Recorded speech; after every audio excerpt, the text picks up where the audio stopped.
Dragonflight is out, and there is already a ton of information in regards to the old gods, and their presence on the Dragon Isles is starting to get obvious. Despite no outright clues, like we haven't seen Yogg-Saron directly, there are a million different hints, from zone names being similar to void minions on the isles, to old god magic being used against the primal incarnates thousands of years ago, to Yogg-Saron still being alive and being the force that corrupted Galakrond that essentially triggered the creation of the dragon aspects. We have new whispers from the time travel to the Black Empire and a bunch more stuff. So stay tuned for the video, as I'm gonna be covering every single old god hint that we currently have in Dragonflight.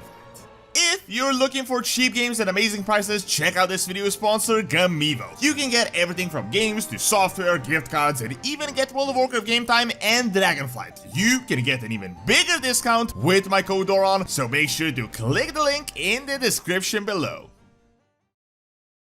What is really important to note is that the Dragon Isles are not actually a new concept. It's not like something they just came up with, despite just being released. They were an idea as far as Warcraft 2, and in classic World of Warcraft, they were actually supposed to be a zone. In fact, they weren't just an idea like they had on a board, they literally had a prototype version of the zone, and then they ended up scrapping it, but they essentially built like half of it, so it was a pretty well-developed concept. The prototype version was supposed to be like an old god-infested area with a gigantic old god temple right in the center of the zone. I'm guessing at the time Blizzard couldn't pull this off, so they decided to save it for later, and nearly 2 decades after the fact, they added the Dragon Isles. Now, obviously, a lot of stuff changed, a lot of lore changed, a lot of stuff was retconned since then, but I don't really believe they fully scrapped the significant old god involvement on the Isles. Like, we don't have an old god temple, but there might be something similar. Now, here is where things get really confusing.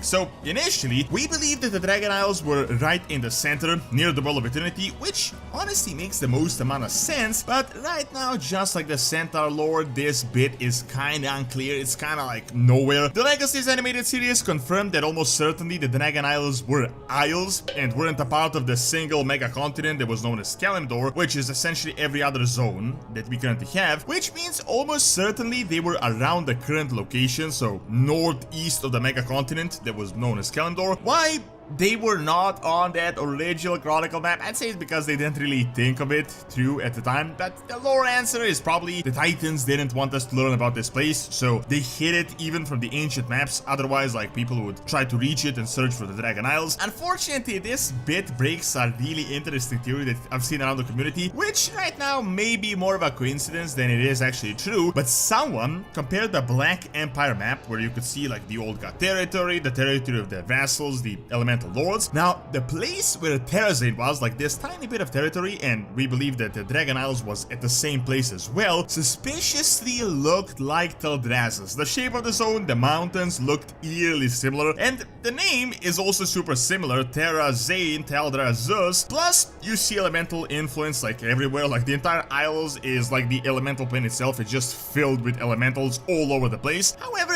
now this most likely isn't the case, and instead, if we once again compare it to the Black Empire map, it is almost certain that this territory was under the control of Yogg-Saron. Of course, we can see the Isles on the original map, but this would kind of fall under his region of control all those years in the past. Keep in mind, like, this map from the Chronicle that we have is like thousands and thousands of years old, so way before the Titans ever came in, literally like 200,000 years, if not more, could be like 500,000 years ago. When you think about it, this makes total sense, as we learned that it was Yogg-Saron that had corrupted the water source and created Galakrond, as he was way too familiar with this land and he was heavily tied to it. Plus, it also makes complete logical sense that Galakrond ended up in Northrend, where his bones currently are, or the northern part of the original Kalimdor mega continent, as if the Isles were here, this was essentially next door. However, once again, this entire geographical part is not exactly all that clear, so we're not really working with all that much concrete information at the moment. Now, what we do have is a really interesting scenario with Chromie and Dragonflight, where we travel to the time of the Black Empire and you can see it in full glory. Although I wouldn't really say full glory, as this was the time when the Black Empire was just getting established, so it was probably sometime when the old gods just arrived. As you know with the lore, originally the elemental lords ruled,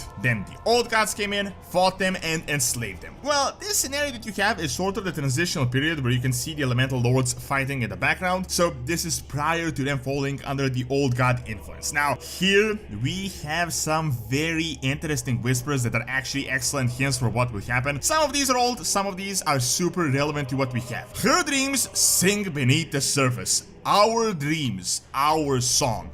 Really, this ties in perfectly with the recent lore that we learned from the Dragonflight art book that was also just released. Essentially, the lore is still a bit unclear, but the most of what we can extrapolate at the moment is that Azeroth is not actually a titan like whatsoever. Instead, it is almost certainly elemental and magic, which makes total sense because elementals are really the true native beings to the planet. So it really seems like elemental magics are just powerful magics without a specific purpose, possibly tied to the first ones. So the old gods came in, they started corrupting it, pumping it with the void.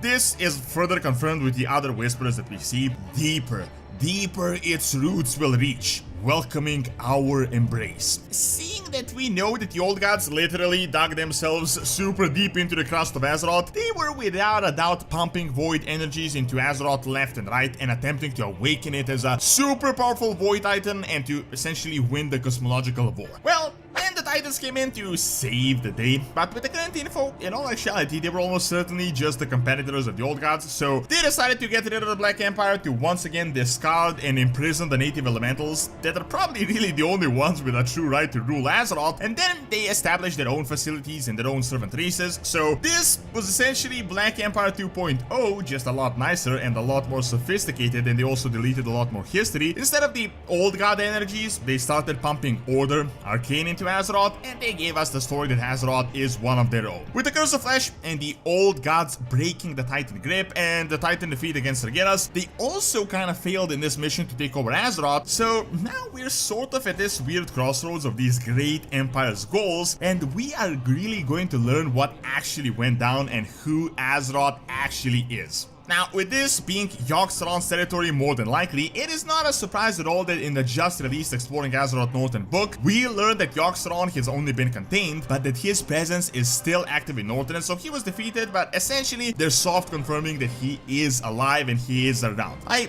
really wouldn't say this is a coincidence that they would give us this exact information at this exact time. Now, at the same time, we already have the Void Agents or the Twilight Scam clan on the Isles. We have a huge storyline with the Black Dragonflight getting their own aspect, restoring themselves, so the entire Vrathian ordeal. Furthermore, we had seen that Dragonflight Legacies Part 3 where Neltharion was fighting the Primal Incarnates, and the guy literally just full-on unleashed old god powers against Incarnates. Keep in mind, this was like 10,000 years before the Sundering, before he went insane and full-on joined the old gods, so he has obviously been wielding these powers for quite a bit of time. This means that since Neltharion obviously had access to their magic, their presence was 100% strong on the Isles, as this literally used to be a part of their territory. There is even a speculation that a fifth old god exists that could be related to Xal'atath right on the Dragon Isles, although that really is a topic for another video, and I have an entire video on the theory if you want to check it out. Now, essentially, every single expansion we get these old god whispers that kind of lead us nowhere, but seriously, this might finally be the actual expansion. I know we attribute these quotes to literally everything that has number 5, but now things are a lot more clearer than they were in Shadowlands, for example, and the story is like legitimately heavily leaning into the old god narrative, so it kind of makes sense. 5 keys to light our path. We have the 5 Oath Stones and the 5 Dragon aspects. The Lord of Ravens will turn the key. We have Khadgar back and potentially Medivh, and of course the good old the Golden One claims Awakened Throne, which indeed he currently does, and he might be bringing some darkness. Overall, I don't think it is a coincidence that we are time traveling to the Black Empire.